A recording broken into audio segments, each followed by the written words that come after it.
Until the sky turns green, the grass is several shades of blue. Every member of Parliament trips on glue. Yeah, that's about as long as it will take, I think, until many people realise the fact that water doesn't curve round a massive sphere, or any type of sphere, or any kind of bend at all. Go look for the curve. Go on, go look for it. Over water. A lake would be best, a big lake. Now, I've heard that you can see from one end of Loch Ness to the other. Game over. That's it. If that is possible, and it really is only possible on a very clear day, then for fuck's sake, can't you see? That's it. Work out how much curve there should be on a 25,000 mile circumference circle, and then work out how much curvature there should be. The length of Loch Ness, where I don't know the length of Loch Ness, but it's a long way. And I know that it's the Caledonian Canal bit with the locks. I mean, they obviously don't include that. Just where the water is not on a different level due to man. But there are many smaller lakes that we could use as well. In the Lake District, for instance, the one where Donald Campbell set the world record for the water speed record, I think it was. That would be Lake Coniston, or Coniston Water as they're known in the Lake District. I think there's only one lake, but I may be wrong there. We just call them lakes because that's what they are, but actually they're not called lakes. But in Scotland, of course, they're called lochs. And I'm sorry if I mangled that pronunciation, but I know it's not as in lock and key. You've got to bring some phlegm up when you say loch. So, you crazy mad bastard flat earth person. No, I would maybe have thought that initially, until I thought, and the thing that made me go out and do the experiments was the claims being made by these people, by these great people, who saw the truth. Now, Dave Murphy actually got me to look further into it initially. It was about the flight, not so much the times, but they do come into it. Flight times, but the direction of flights on a sphere, on a spinning football type thing, are ridiculous. But on a, I just obviously looked at the Gleasons for a quick guide. Don't use it as the map, because it isn't. It's good enough to understand what is going on flight-wise for most things. Now,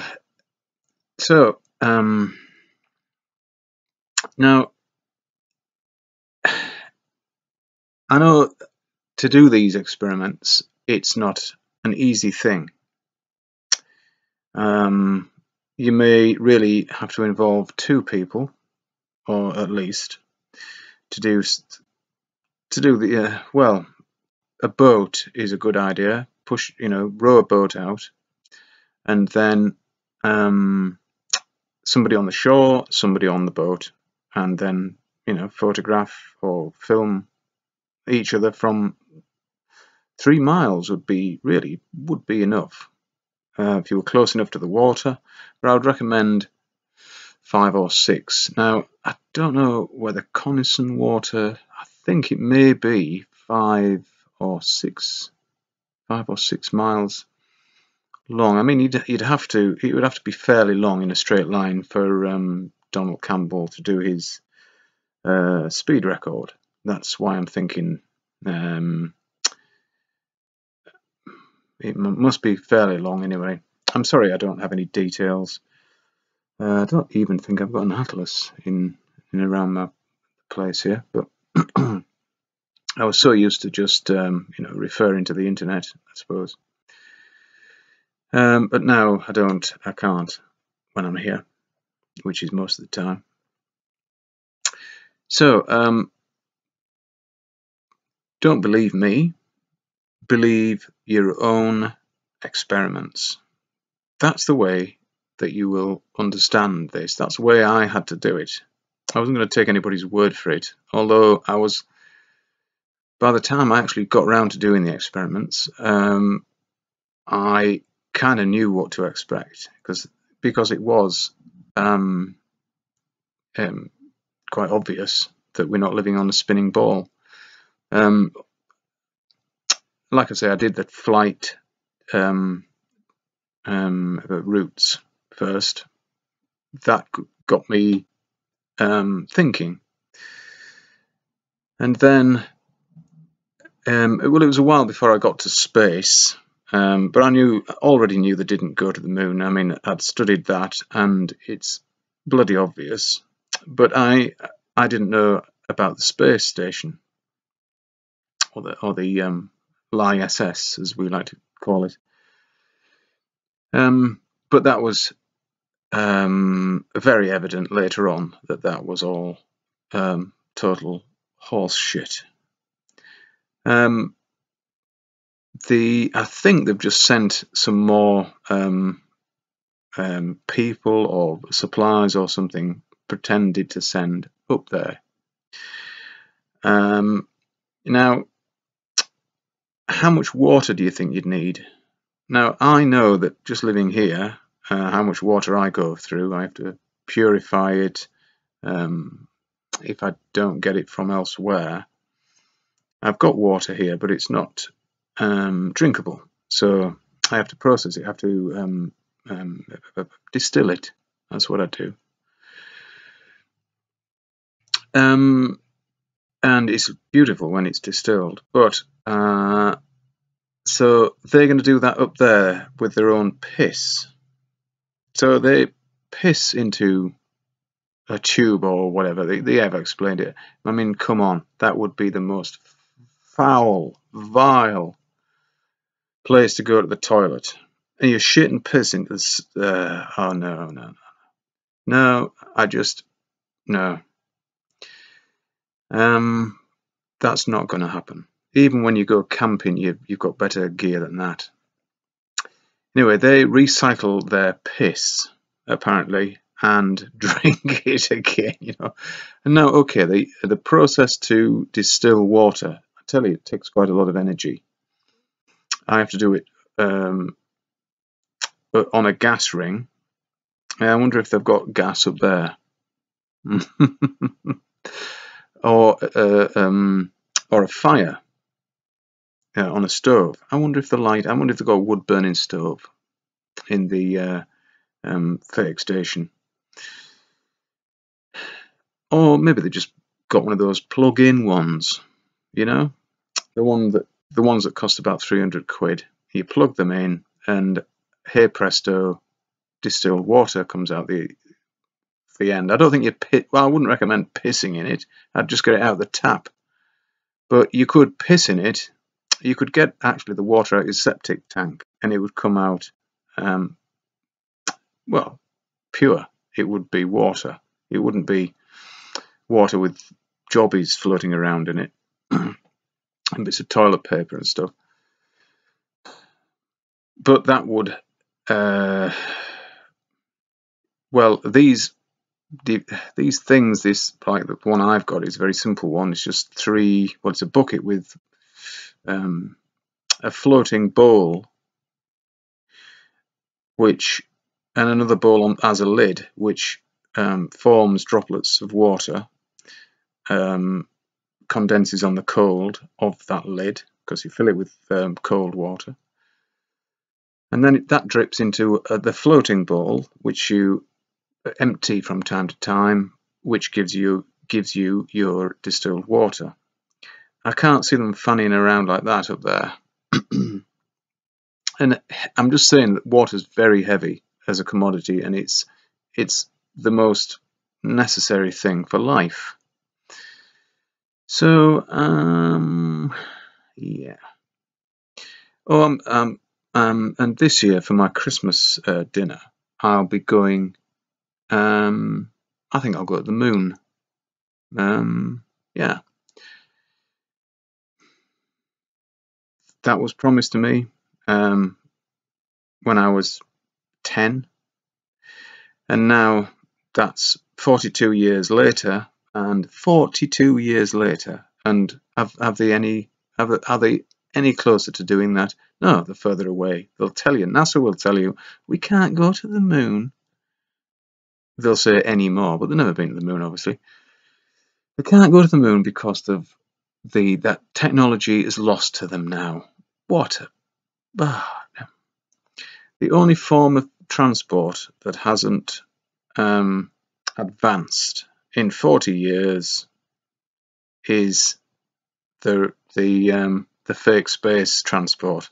You know, if you want to get from A to B in space, you can't do it anyway because rockets don't work in space, but they would have you believe that they do. And that's what they're still using. Very disappointed that I can't have my Christmas dinner on the moon. I'm sure it would be, what a wonderful view of Earth it would be.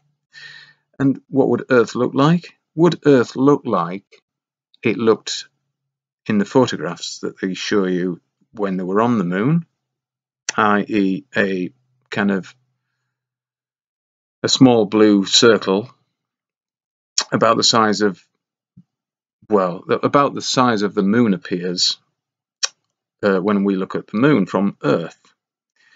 Or would it